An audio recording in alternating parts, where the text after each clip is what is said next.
Ne me touchez pas, je ne suis pas une voleuse. Le cri de Léa déchira l'air comme une lame. Ses doigts tremblaient tandis qu'elle serrait son vieux sac à dos contre sa poitrine, si fort que ses jointures en devenaient blanches. En face d'elle, le milliardaire Thomas Legrand était convaincu d'une chose, elle l'avait volé. Mais lorsqu'il arracha enfin le sac de ses mains et l'ouvrit, il se figea. Comme si le sol venait soudainement de disparaître sous ses pieds. Chers amis, avant d'aller plus loin, prenez une seconde. Fermez les yeux. Souhaitez silencieusement la paix, la santé et la force à ceux que vous aimez. Merci d'être là. Merci de partager ces histoires avec nous. Et maintenant, laissez-moi vous raconter. Léa détestait l'odeur de la javel. Cette odeur agressive qui s'accroche aux vêtements, qui brûle les narines, qui vous suit jusque dans vos rêves. Mais elle n'avait pas le choix. Dans le restaurant gastronomique de luxe où elle travaillait comme femme de ménage, la propreté n'était pas une règle. C'était une religion. Les clients ne devaient jamais voir la saleté. Ni les traces. Ni les efforts invisibles de ceux qui nettoyaient derrière eux. Et Léa faisait partie de ces ombres. Elle avait 19 ans. 19 ans, et déjà une vie trop lourde.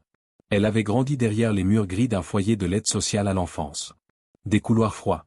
Des nuits silencieuses. Des anniversaires sans parents. Elle avait appris très tôt à ne rien attendre de personne. Récemment, elle avait obtenu une petite chambre dans une résidence sociale pour jeunes adultes sortant du système. Pour la première fois, elle avait une clé. Sa clé. Une liberté fragile. Précieuse. Qu'elle ne pouvait pas se permettre de perdre. Son travail au restaurant était sa bouée de sauvetage. Le loyer. La nourriture. La survie. Mais au fond d'elle, elle rêvait. Elle rêvait d'université. De livres neufs. D'un avenir où elle ne serait plus la fille invisible qui nettoie les traces des autres. Elle rêvait d'être quelqu'un. Ce soir-là, le restaurant avait accueilli une importante délégation. Des hommes en costume, des rires bruyants, des verres hors de prix. Après leur départ, il restait le chaos. Léa nettoyait l'un des salons privés quand elle remarqua quelque chose d'inhabituel. La porte du bureau du propriétaire était entr'ouverte.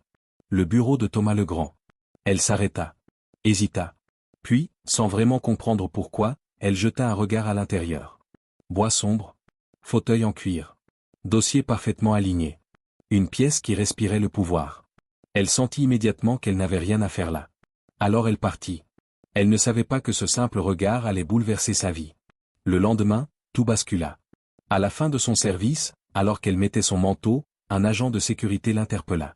Monsieur Legrand vous demande dans son bureau. Son cœur s'arrêta presque. Thomas Legrand. Jeune. Riche. Redouté. Son nom circulait dans les magazines économiques, dans les galas, dans les cercles influents. Elle ne l'avait vu que de loin. Et maintenant, elle allait se retrouver face à lui. Il était assis derrière son immense bureau quand elle entra. Il ne leva pas les yeux tout de suite. Lorsqu'il le fit enfin, son regard était froid. Tranchant. Léa. Asseyez-vous.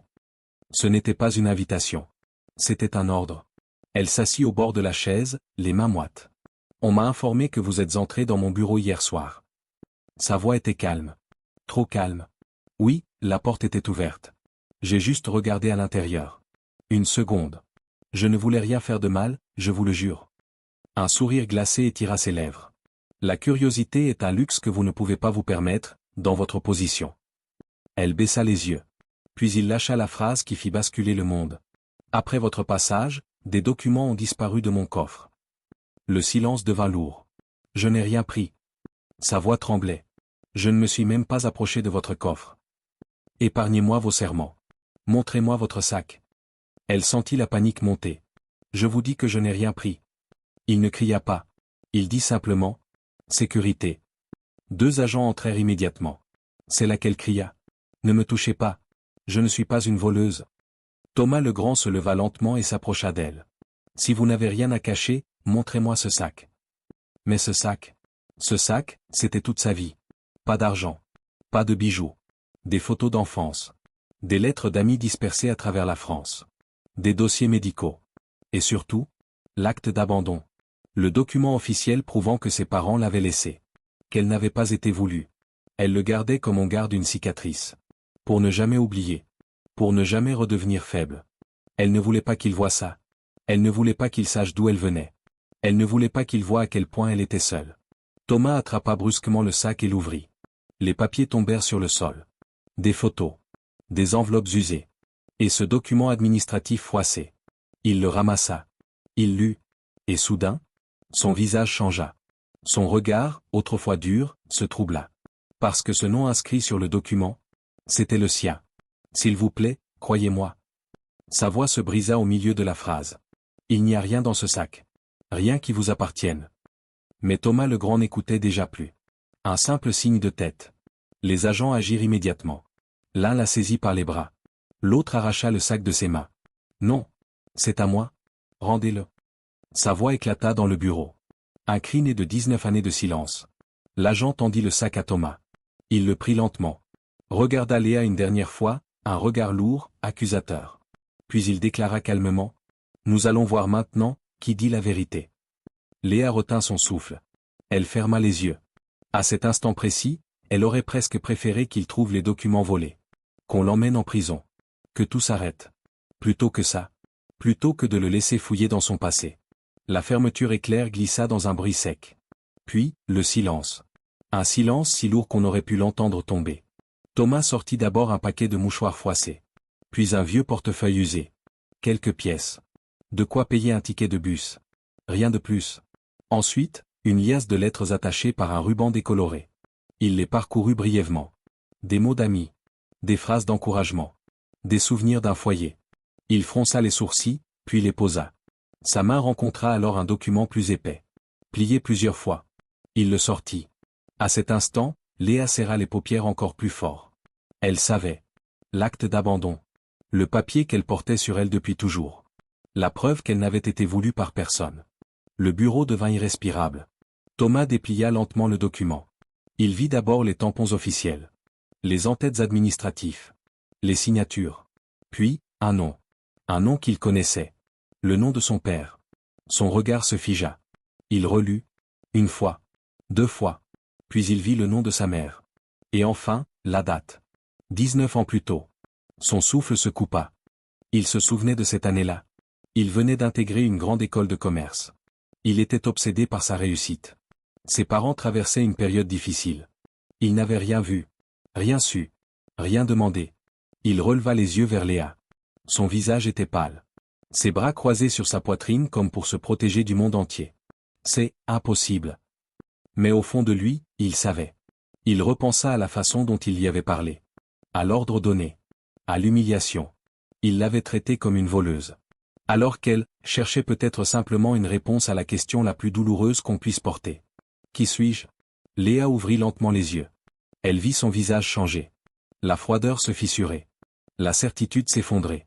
Et quelque chose d'autre apparaître dans son regard. Quelque chose qui ressemblait à de la peur. Ou du regret. Thomas inspira profondément. Sa voix, quand il parla, n'avait plus rien de tranchant. Partez. Un silence. Rentrez chez vous. Presque doux. Léa récupéra ses affaires sans un mot. Elle partit. Sans se retourner. Seul dans son bureau, Thomas resta debout pendant de longues minutes. L'acte d'abandon était posé devant lui. Il le fixait, sans vraiment le voir. La culpabilité lui brûlait la poitrine. Il avait une sœur. Une sœur dont il n'avait jamais entendu parler. Et cette sœur? C'était la jeune femme qu'il venait d'humilier devant ses employés. Il prit son téléphone. Ses mains tremblaient légèrement. Il composa un numéro. Martine Vidal. Une ancienne amie de la famille. Éducatrice pendant des années dans des foyers de l'ASE. La tonalité retentit. Martine, bonsoir. C'est Thomas Legrand. Pardonnez-moi de vous appeler si tard. Thomas? Quelle surprise. Tout va bien? Il hésita. Pour la première fois depuis longtemps, Thomas Legrand ne savait pas quoi dire. J'ai trouvé un document. Un acte d'abandon. Dans les affaires d'une jeune femme qui travaille pour moi. Silence. Avec le nom de mes parents dessus. Un très long silence. Puis Martine inspira doucement. Thomas, il faut que nous parlions. Thomas, je savais que ce jour arriverait, murmura Martine d'une voix lourde de souvenirs. Un silence. Puis la vérité tomba. Léa est ta sœur, Thomas. Le monde s'effondra une deuxième fois. Ma sœur? Sa voix tremblait malgré lui. Comment est-ce possible? Pourquoi personne ne m'a jamais rien dit? Martine soupira profondément. Après ton départ pour tes études, ta mère est tombée enceinte. La situation était catastrophique. Ton père venait de perdre son emploi. Les dettes s'accumulaient. Ta mère était malade. Ils avaient peur. Peur de ne pas pouvoir nourrir un deuxième enfant. Peur que tu abandonnes tes études pour revenir les aider. Thomas ne respirait presque plus. Alors ils ont pris une décision. Une décision terrible. Ils ont confié Léa à l'aide sociale à l'enfance. Et ils ont décidé de ne jamais t'en parler. Un long silence. Ils pensaient te protéger. Me protéger? Répéta-t-il d'une voix amère. Protéger. En abandonnant leur propre fille. Il raccrocha doucement. S'approcha de la fenêtre. La ville brillait sous la nuit, indifférente à son chaos intérieur. Il pensa à Léa. À son sac serré contre elle. À ses yeux remplis d'humiliation. Aux années passées dans un foyer. À cette dignité silencieuse qu'il avait brisée en quelques secondes. Elle avait grandi sans famille. Alors que lui, en avait une. Il ferma les yeux. Il devait réparer. Pas par pitié. Pas par culpabilité. Mais parce que c'était juste. Le lendemain matin, il fit appeler Léa. Pas dans son grand bureau froid. Mais dans une petite salle calme, loin du bruit du restaurant. Une pièce simple. Humaine. Léa entra le dos droit, le regard fermé. Elle était prête à encaisser un nouveau choc. Assieds-toi, Léa. Sa voix n'était plus tranchante. Elle s'assit au bord de la chaise, les mains croisées, prête à se protéger. Un silence. Puis Thomas parla. Avant tout, je veux te demander pardon. Il la regarda droit dans les yeux. Pour hier. Pour l'humiliation. Pour avoir douté de toi. J'ai été injuste. Arrogant. Et aveugle. Léa hocha légèrement la tête. Elle entendait les excuses. Mais la méfiance restait là. Elle avait appris à ne pas croire trop vite. Je ne savais pas que tu existais, continua-t-il. Mes parents m'ont tout caché. C'est en voyant l'acte d'abandon que j'ai compris. Il inspira profondément. Tu es ma sœur. Le mot resta suspendu dans l'air. Sœur. Léa ne réagit pas immédiatement. Elle avait imaginé ce moment 1000 fois. Mais maintenant qu'il était réel, il lui faisait peur. Thomas la regarda attentivement. Pourquoi ne m'as-tu rien dit? Tu savais qui j'étais. Elle baissa les yeux. Sa voix était presque un souffle. Je ne voulais rien réclamer. Je voulais juste savoir d'où je venais. Vous voir de loin. Comprendre. Je ne voulais pas déranger votre vie. Ces mots frappèrent Thomas plus fort que n'importe quelle accusation. Elle était venue chercher une réponse. Pas de l'argent. Pas un héritage. Juste une identité. Il mesura le courage qu'il lui avait fallu. Travailler ici. Le croiser chaque jour. Porteur ce secret seul. Léa, dit-il doucement en se penchant légèrement vers elle. Je veux t'aider. Pas pour me donner bonne conscience. Pas pour effacer le passé. Je ne peux pas l'effacer. Il marqua une pause. Mais je peux changer ton avenir. Elle releva les yeux. Dans son regard, une étincelle d'espoir. Et une immense prudence. Qu'est-ce que vous proposez? Demanda-t-elle. Il secoua doucement la tête. Pas vous. Thomas. Un léger silence. Je veux financer tes études. L'université que tu veux. Je veux que tu quittes ce travail si tu le souhaites. Je veux que tu aies les mêmes chances que moi. Elle resta immobile. Comme si elle avait peur que tout disparaisse. Et, il ajouta, la voix plus fragile, je veux apprendre à te connaître. Si tu me laisses une chance. Un silence. Puis Léa parla. Vous savez ce qui est le plus difficile? Il secoua la tête. Ce n'est pas d'avoir grandi sans famille. C'est d'apprendre à faire confiance. Ces mots étaient simples. Mais vrais. Thomas acquiesça. Alors on prendra le temps. Pour la première fois depuis leur rencontre, Léa esquissa un léger sourire. Fragile. Mais réel. Je veux que tu quittes cette résidence sociale. Tu viens vivre chez moi. J'ai une grande maison. Il y a de la place. Léa secoua la tête presque instinctivement. Je ne peux pas. J'ai l'habitude de me débrouiller seule. Je ne veux pas être un poids. Thomas la regarda droit dans les yeux. Tu ne seras jamais un poids. Tu es ma sœur. Le mot résonna encore une fois. Sœur. Mais il ne força rien. Les jours suivants, il changea d'approche. Pas de grandes promesses. Pas de pression. Juste de la constance. Il lui demandait comment s'était passée sa journée. L'aidait pour ses dossiers. Restait disponible, sans insister. Et Léa observait. Elle cherchait la faille.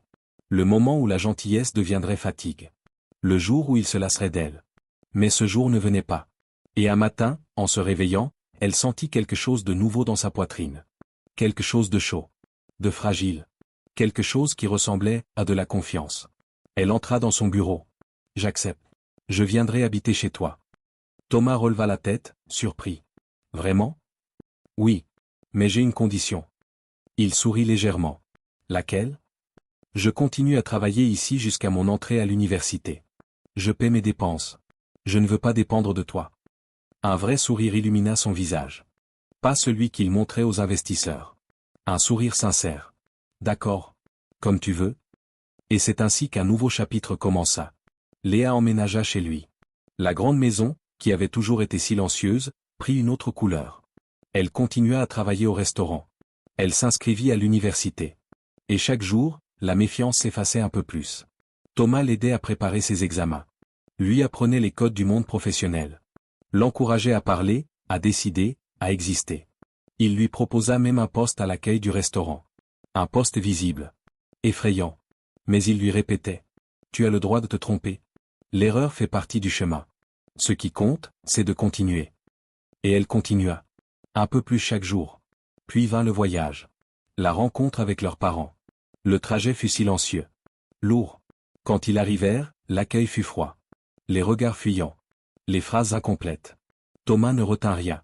Comment avez-vous pu? Comment abandonne-t-on son propre enfant? Comment m'avoir caché ça pendant toutes ces années? Ces mots tremblaient de colère. Les parents baissèrent les yeux. La mère finit par murmurer. Nous avions peur? Nous étions faibles? Léa les observait. Elle s'était préparée à la haine. Mais ce qu'elle ressentait était plus complexe. De la tristesse. Ces gens n'étaient pas des monstres. Ils avaient juste fait un choix terrible, par faiblesse. Thomas voulait partir. Ne plus jamais revenir. Mais en voyant les mains tremblantes de sa mère, il comprit quelque chose. Le pardon ne s'impose pas, dit-il calmement. Il se construit. Avec le temps. Il regarda Léa. Elle réfléchit. Puis elle hocha doucement la tête. Pas un pardon total. Pas encore. Mais une porte entr'ouverte. Les années suivantes ne furent pas parfaites. Mais elles furent vraies. Léa entra à l'université. Elle réussit brillamment. Elle gagna confiance. Thomas découvrit une richesse qu'aucun chiffre sur un compte bancaire ne pouvait offrir. La douceur. La patience. La capacité d'aimer sans condition. Ils devinrent une famille. Pas celle du sang. Mais celle du choix. Construite sur des ruines, mais solide. Parce que parfois, la vie ne nous donne pas la famille qu'on mérite. Mais elle nous donne l'occasion d'en construire une. Ne juge jamais quelqu'un sans connaître son histoire. Derrière chaque silence, il y a une bataille invisible. Merci d'avoir regardé cette histoire jusqu'au bout. Si elle vous a touché, dites-moi en commentaire. Pensez-vous que vous auriez pardonné à leur place? Abonnez-vous pour ne manquer aucune histoire bouleversante. Likez la vidéo et écrivez la ville depuis laquelle vous nous regardez. On se retrouve très bientôt pour une nouvelle histoire, encore plus forte.